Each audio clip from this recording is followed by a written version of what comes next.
اعوذ بالله من الشیطان الرجیم. بسم الله الرحمن الرحیم.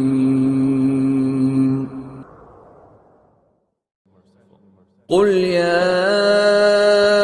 ایها الكافرون. ای پیامبر بگو ای کافران، لا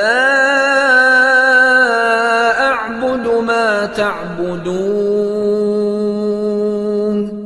من نمی پرستم آنچه را که شما می پرستید، ولا انتم عابدون ما اعبد. و شما نیز نمی پرستید آنچه را که من می پرستم، ولا انا عابد ما عبدتم. و نه من پرستشگر آنچه را که شما پرستش کرده اید خواهم بود، ولا انتم عابدون ما اعبد.